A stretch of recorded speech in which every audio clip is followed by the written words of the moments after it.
Berkeley Engineering is challenging, but taking care of yourself is part of succeeding, not separate from it. Hello, and welcome to the Not-So-Secret Guide to Being a Berkeley Engineer. I'm your host, Laura Vogt. And in this episode, we're talking about wellness, what balance actually looks like, and how to build it into your life here at Berkeley. And today, I'm happy to welcome back to the Not-So-Secret Guide, Christine Zhou. Hi, Christine. I'm so glad to have you back. Can you tell us about yourself? Sure. Thank you for inviting me. Hello, everyone. My name is Christine Zhou, and I'm one of the mental health counselors here at Engineering. And we established the satellite office since 2012, and now we have two counselors. And so with me and Denise, I mainly work with students one-on-one during counseling sessions, but also I consult with faculty and staff and provide training and workshops. Yeah, I think you started with engineering about the same time as I did, so we've been on our little engineering journey together. So let's talk about some of the biggest mental health challenges that you see students facing when they first arrive here at Berkeley. Well, first of all, congratulations. You made it to Berkeley. What I see is a lot of the times adjusting to a new environment can be very challenging. For example, that it's the first time for a lot of students moving away from home, and it's the first time for one to kind of in charge of one's schedules, like, for example, when to get up, what to do with your free time. And there's a lot of responsibilities involved, including, like, say, where do I get food, how to do my laundries, and what to do with the bank and money situation. And certainly academic pressures. And depending on where you come from, how prepared you are academically, and a lot of the times then people find it very challenging. It's very fast-paced and it's very competitive. And we have huge classes, and sometimes it's intimidating to ask for help. And one of the other things I see a lot of students is difficult to make friends. Again, we have a big campus and sometimes can be very overwhelming. So what happens when we have these students that oftentimes are top performers in their high schools, and now they're here and they feel average and overwhelmed? Well, I always use the analogy of a sports competition. The World Cup is going on right now. Everybody's watching this summer. So if you're from a team, you can be the best of your region or even the best of your country. Now you enter World Cup. And so now you're playing like top teams like Spain, Argentina, France, England. All of a sudden you feel like you're average. But does that really mean that you are less than, less of an athlete than before? It's really not necessarily. So when we are moving into a more stressful or more competitive environment, and that's when you started to feel a lot more overwhelmed, and so in this environment, it's no longer about winning. And so most of the top athletes, when they're competing on this world level, and they focusing on the process instead of the outcome. So they accept the pressure instead of fighting it. And also if they made a mistake and they do not dwell on it, and they can just move on and breathe and also learn from the mistakes and have a positive self-talk, but very realistic expectations, because nobody knows when you enter a World Cup, you're going to be the winner. Students often hear the word wellness, but what does being well actually look like? Well, I think I make it somewhat simple for first-year students. I say the most important thing is create a daily routine, because in high school, what you do in the day may be very much scheduled for you. You just go from classes to classes or move on to activities. But in college, and you can have a lot of freedom and choices, and your schedule is pretty much like determined by other than the set classes, and you could do a lot of things on your own. So you can balance your academics, your extracurriculars, and also other activities, social events. And also the second thing I would say is that trying to pay attention to what you eat, eat a healthy, balanced meal, get enough sleep, and also get some physical exercise. We're in California, and for those of you moving from out of states or in the cold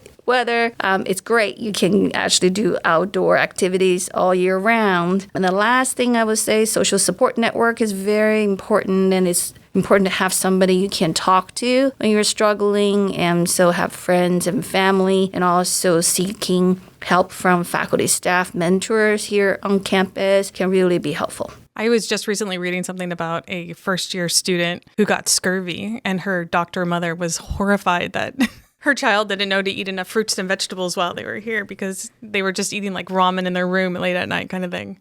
That's true. I mean, most of people don't learn how to cook when they are actually living on their own and when they have to make choices in what they eat, because most of the times our families, our mom will be like, eat this. Totally true. So how can a student tell the difference between a healthy stress and a stress that's becoming a problem? Well, have you heard of this, like a bell curve that illustrates the relationship between the stress level and your performance. And so when you have zero stress, it's not actually a good thing. And because you have zero motivation, you might be just sitting on a couch and watching TV and doing nothing. As your stress level increase, and usually people get more motivated, and that actually increase productivity. However, there is a peak of your performance. So there is an optimum stress level when you are actually performing at your top the best, and then soon after that, as the stress increase, and you will notice that your performance start dropping drastically. I would say that everybody needs to try to figure out what is the optimum level of stress that everybody can handle. Do not tip over. What are some signs that you have seen that shows a student may be taking on too much? Sometimes like physically, I hear from students that say like, I'm so tired, although I got a lot of sleep, but I still feel like I wake up feeling very exhausted physically. I also hear students say like, I have a hard time concentrating, and also it seems like I lose my motivation and interest mentally. Sometimes I've heard students say, I'm feeling very anxious, I'm feeling scared, I have thoughts running through my head and negative feelings about oneself and feeling inferior, inadequate. It feels like, no matter what I do, I'm not going to be good enough. And also, another thing is that you notice the performance is going down, whether means that you're missing deadlines, you're skipping classes, you're doing worse at exams, and also sometimes relationship also struggles. And you're alienated from your friends or maybe partners, and people notice that you're getting more frustrated or angry. So all these are signs that maybe you're getting too stressed. We've been talking a lot so far about balance and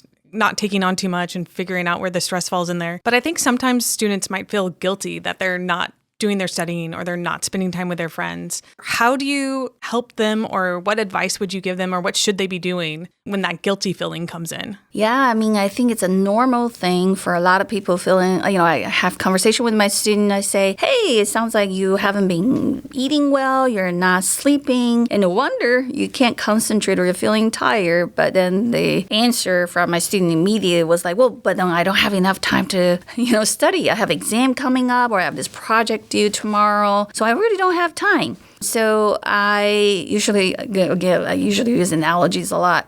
With engineering students, I say, well, if you're driving a car, if you really like the car, you want the car to run fast, what do? You have to put gas in your car, you have to take it to mechanics, you have to do the maintenance, right? And so it's similar. Our body, our mind is like, you have to take care of it. If you don't take care of it, you just abuse it, you just use it, it's going to break down. And it's like any kind of machine is going to shut down. So you need fuels for your body and for your soul in order for you to be able to function.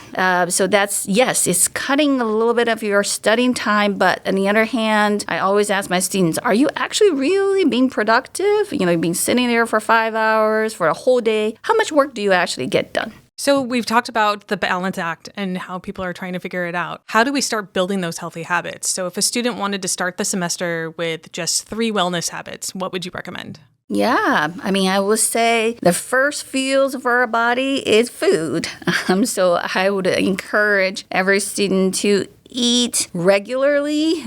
Don't skip meals. Sometimes when we're getting caught up in work and we're like, we're not really hungry. But the reality is that by the time you are super duper hungry, it's already too late and you tend to overeat. And so I would say set a time consistently to eat your meals. If you can't really eat 3 meals a day, I would say at least 2 meals a day consistently. And try to eat a balanced meal. I don't like to sound like your mom, but, eat some fruits and vegetables and proteins. Again, don't just eat ramen, although that's something that, a lot of students like to snack on. Snacks are snacks. They're not meals. Try to still eat at least 2 balanced meals. And when it comes to sleep, I would say, a lot of times students say, well, I know, I should go to bed every day at 10 o'clock, but that's impossible. I have projects due because I have to stay up late. And that's okay. What actually I tell my students is that wake up every day consistently at the same time is a lot more important than going to bed every day at the same time, because when do you fall asleep? You don't really have control over that, but you do have control over when do you wake up. And also waking up consistently at the same time will set routine for you. Even if you go to bed at 3 o'clock in the morning and you still wake up at say 8 o'clock in the day, you might feel tired for that one day, but don't take nap and don't fall asleep until like after 8. And the next day you will still wake up around 8 o'clock. So that's how you can set consistent routine for sleep. And the last thing, I think I mentioned that before, is get some kind of physical exercise. You don't need to go to the gym, but even like walking around campus. Sometimes my students say they go to the hike to the big sea. Just some kind of physical activities outdoors every day is going to be really helpful. And how do those three things, the sleep, exercise, and nutrition, help with academic success? It's extremely important because it set a base for anybody to function. Because we have a very competitive environment, you literally need to be at your best in order to be able to compete. So I would say whether it's a top athlete trying to perform or you're here at Berkeley wanted to perform academically, it is extremely important to be able to pay attention to sleep, eating, and exercise. And how can students create that routine? You had already mentioned that one of the first ones was setting a time so that you woke up at the same time every day. But how do you create the other routines in your day to make sure that you're feeling balanced? Yeah, I hear my students say all the time, I have class Monday, Wednesday, Thursday at 8 o'clock, but I don't really have class until 2 o'clock on Tuesday, Thursday, so I sleep in, so I'm going to try to catch up. So, yeah, I will say, sometimes your schedule definitely change. It's not the same every day, but you can set a routine on things you have control over. For example, when do you eat your lunch or dinner? When do you wake up? When do you actually go for a run? You don't really have to be consistent all the time, but throughout the week, if you have like 2 every day, you have like maybe sleeping and eating, and throughout the week you have maybe 2 to 3 times where you go outside to do some exercise. You have some kind of consistency that you can have from week to week. When I'm saying week to week, that includes your spring break or your weekend or during the finals. And so if you can be consistent throughout the whole semester, that really helps your body to learn to manage stress and to really help you to be able to function. And I think that consistency can also help you as you're building your social connection and feeling like you belong, because I believe that many new students worry about making friends and making connections. So how important is that social connection to overall well-being? Many students, and particularly in the beginning, it depends on where you're coming from, but either way, you're coming into a new environment where you used to have a very solid social support system, because in high school, you pretty much hang out with everybody all the time. Your schedule is set. You see the people pretty much every day, the same people. And also you go home and then you see your family all the time. So your pretty much social life was sort of set for you in high school. But coming to college is really, really different. You're living for the first time, you're living in the dorms, you're living on your own with strangers. And also you go to class, there will be like 500 people sitting in the class, and it's really difficult to make connections with anybody. And also another thing is, like I mentioned, that the school is very fast paced, it's very competitive. Sometimes it's like, even if you want to be able to socialize with others, you find that it's very hard to find time. But having friends definitely make life so much easier, but it's just the essential part of college. Like years later, when you look back at your college days, you're not going to remember what you learned in your class. You're going to remember those moments like you went on this trip with his friends and, by the beach, you set a bonfire, or you late night, you cooked some ramens and you sing karaoke. And all these things are going to become like precious memories. And the friends help to normalize struggles. And also when we all know that, when you're struggling emotionally, whether you feel sad or feeling sort of hopeless, and you have somebody who can share your feelings with, and you get support, feel connected, What do you say to a student who gets into that comparison game between them and their peers of, well, they're doing better than I am? I hear people say, yeah, everybody else had everything figured out. I'm the only one who is struggling. No, everybody's is trying to figure out things. And even if they already figured out something that you're struggling with, they're trying to figure out something else. So I wanted to say that college and, also young adult, you're like, basically, this is the time in your life and it's time to struggle. It's time to, this is the time of your life to learn. And learning by itself is a process of trying to figure things out. So whether that means academically, you're trying to learn and trying to figure things out, or personally, interpersonally, so emotionally, that's part of the process of navigating young adulthood. And how do students build a support network, especially if they're far from home? Yeah, it's a good question because, again, I mentioned that this is the first time for many of us moving away from home. It's not going to be as easy, but I would say start by pay attention when you are in class or going to lunch and participating in events, trying to approach people that you think that they are interesting or you seem curious about, you wanted to get to know them better. I always encourage my students to take initiatives rather than waiting for somebody else to approach you. There's some kind of power in terms of choosing who you want to be friends with or who you want to date. And so introducing yourself is very simple. Hi, my name is Christine. What's your name? Start a conversation, even if it's brief. And you could say, hey, I noticed we take the same class together. Do you want to study together? Form a study group, trying to say, you want to grab lunch. So, another thing is that don't put all the eggs in one basket. So, like approach multiple people. Otherwise, I've had students say a lot. It's like, I've texted this one friend of mine. Last week, I've been checking my phones every day and trying to see if they text me back. And also, it's okay when you get rejected. A lot of the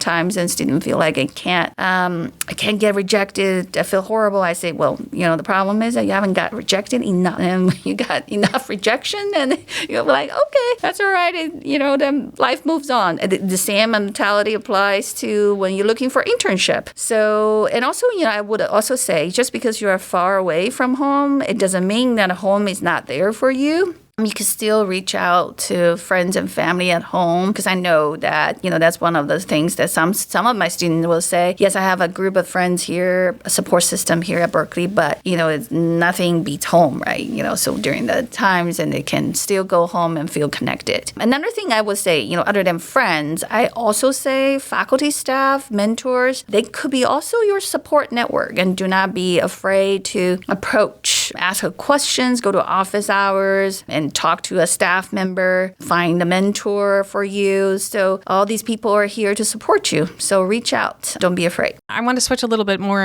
into maybe a heavier topic of imposter syndrome, because it's something that we hear a lot about here at Berkeley. So what is imposter syndrome and how can students manage it? Imposter syndrome, the definition is like a persistent feeling that your accomplishments and deserved, and sooner or later people will find out you're not as capable. So this applies to, I would say, a lot of the times then some students will make it to Berkeley and initially they struggle, but then eventually they started to be able to be successful and they are doing well academically, but still they're like, well, even if I got, like an A in this exam, it must be just out of luck. I'm not as smart as others. So I hear it a lot. And I would say, I hear it particularly often from students from actually underserved communities. Like, for example, you're one of the few women in the class, and you might feel like if you get a good grades on the exam, it's because of your luck. It's not actually because your capability. I wanted to normalize that. I wanted to say that, and this is a very highly competitive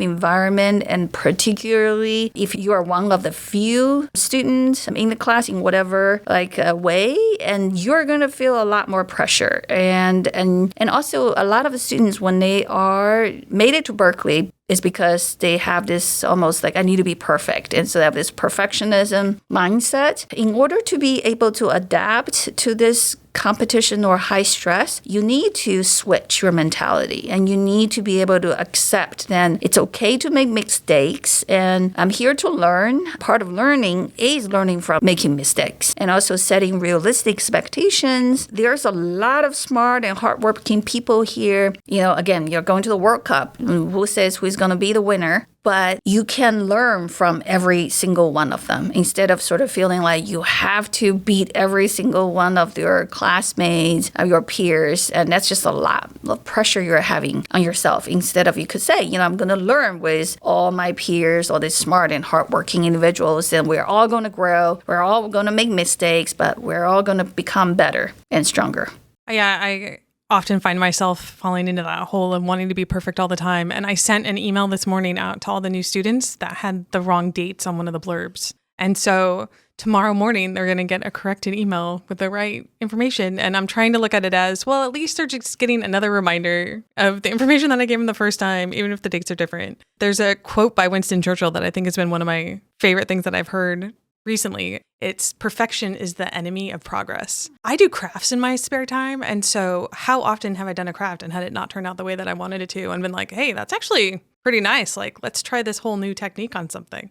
I'm almost 50 and I'm still having to learn how to change this belief process. So how can you support students, or how can students support themselves in changing that belief of being perfect to be successful? Yeah, I mean, it's a tough one. It is a tough one because I think, a lot of people have the perfectionism for a reason. If they're not seeking this perfection in their lives, they probably would not have made it to Berkeley. Perfectionism is actually, going back to that motivation, stress. To a certain degree, having this aspiration to perfection, it serves as a motivation and also has an aspiration. But the problem is that how does this apply to this particular environment? This environment is highly competitive. It's like, going to the World Cup. How you play the game in the regional soccer match versus the national one versus going to the World Cup. You're going to have to switch your mentality. In this environment, the mentality to be the winner mentality is basically everybody's a work in progress. If you have that, I need to be top one, or I need to get a perfect GPA, I cannot make any mistakes, it's just going to hold you back. It is not going to help you to excel, and it's going to make it every mistake makes, it's magnified like 100 times, and you're going to feel like you would not be able to sort of grow or learn from it. The problem is that it's so fast paced, everybody already moved on. And so it's kind of like a snowball thing. In this environment, to be able to quickly adapt and adjust and say, okay, I made a mistake, or you know what, I could even fail something, but it is an opportunity for me to try to see, okay, this is the area I don't know how to work on, or I'm not very good at. What can I do? And then jumping to problem solving mode and jumping to who can I do? Where can I go to ask for help? Who can I ask help? Where do I get support? That's good. Focusing on that is really going to help you to sort of adapt and learn more quickly. It is very difficult to change on your own. I've heard students say that a lot because, I am who I am because, the past 20 something years, and this is the way how I've been functioned and lived, and it's it's particularly given everybody's different experience, background, cultural, familial circumstances. So sometimes, it's difficult to change on your own, and that's why I would encourage students coming and talking to one of us. This is actually our job to help you to try to figure out how to sort of navigate and how to change that mentality. What would be your suggestion for students that experience that first setback, such as they failed an exam or they're just struggling in a class? I mean, I would say reframing it from similar what you are reframing that little mistakes you made. And I mean, it's an opportunity, right? And it's if you have a setback, failed an exam, it's an opportunity to learn and grow. How do I measure success rather than a GPA or grade? What grade do I get? So you can measure success from how much you have progressed from your last exam. So are you making progress? Are you doing better? Are you learning more? And so that could be a way for you to measure how you are progressing. And also do not be afraid to get help and support. So how should students know when it's time to reach out for that support? Yeah, when you tried everything on your own, I mean, that's one of the things I hear from students when they come to talk to me and they say, well, why did you come to counseling? Well, yeah, I've tried everything and I've talked to my friends and family and it still is not working. And that's when, and, similarly academically, if I do think that you should spend some time trying to figure things on your own. But if you're feeling stuck and nothing is working, do not just let yourself to feel like stuck and just reach out and get some help. What would you say to students who are hesitant to seek counseling because they think their problems just aren't serious enough? It's usually a lot easier to fix or try to problem solve when the problem is not that serious. By the time you think, oh man, my problem is really serious, well, sometimes then there's not much we could do about it, right? For example, you already kind of like can't get out of bed, or you failed multiple classes already, or about to drop out of school. I mean, that's like the worst case scenario. I mean, we don't want that thing to kind of snowball to that extent, versus like you're just feeling a little bit stressed out, or you're feeling a little lonely in the beginning, you feel disconnected, or you had like a little breakup or argument with your roommate or family. It seems very trivial, but, when you just coming and have a conversation, and usually there's a lot more we could do. So don't wait until it becomes really, really serious. Can you tell us about all the resources available here at Berkeley for students who may be struggling? We have a lot of resources for mental health, and I want to strongly advertise for our satellite office. Again, it's me and Denise Goitia. We're here, so I'm here full time, and I'm on campus in my office on Mondays and Tuesdays. Denise is with us like 20 hours a week, and she's in the office on Wednesdays. So we have a little bit different model compared with the TAN Center, with the main counseling center is on the third floor of TAN. So we have, I use the analogy of primary care versus urgent care. Our office is more like a primary care office, and so it's easier to access. You don't have to go sit in the medical office, and you don't have to walk down 20 minutes down there and 30 minutes up. And also the threshold for counseling is really low. We have walking hours, Mondays 10 to 12, Tuesday 2 to 4, and Wednesday 1 to 3. You could just literally just drop in and say, hey, I'm just here to have a chat. So we start with a brief drop-in, and then we will sort of go from there, trying to figure out whether you want to schedule individual appointments, or if there are resources we know, we can get you connected on campus. You could also call us if those times doesn't work for you, the drop-in hours. I would just say call us anytime. My number is 510-643-7850. Denise's number is 510-664-5479. You could call us anytime, leave a message. We may not get back to you soon. We do get back to you before the dropping hours if you do call in during the dropping hours. But we will call you as soon as we can, and we'll go from there. And the TAN Center, on the other hand, is more like a same day, next day appointment. So basically, if you're in an urgent situation, or whether there's risk involved and whether there's danger to self or other people, you should just walk directly to TAM or call them at 510-642-9494.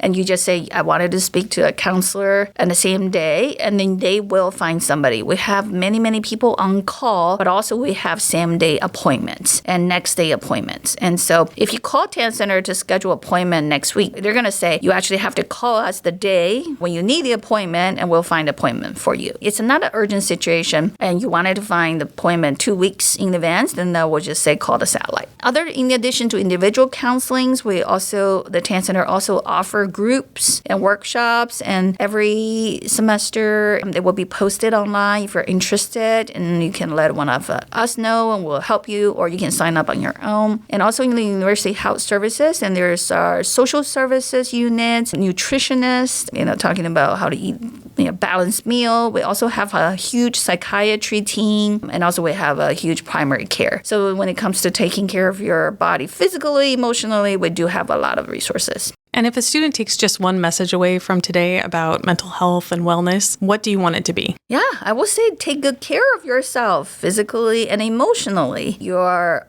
far away from home, from your family, and it's the first time being on your own, take it easy. Don't rush. Be patient, and you will figure it out. Well, thank you so much for being here today. Thank you so much for having me. It's exciting to be able to have someone come back to the podcast and share a little bit different perspective on things. And because you've been here before and talked about like time management and things along those lines. So thank you so much for sharing about mental health and wellness with our incoming students. Yeah, you're very welcome. Like I said, don't wait. Don't wait till it becomes too serious and stop by and say hi. And thank you for listening to the Not So Secret Guide to Being a Berkeley Engineer. Remember, taking care of yourself is part of your success here. So build in that time to rest, recharge, and ask for support when you need it. And please check out the rest of the series for more tools to help you thrive at Berkeley. And we look forward to welcoming you to the College of Engineering this fall.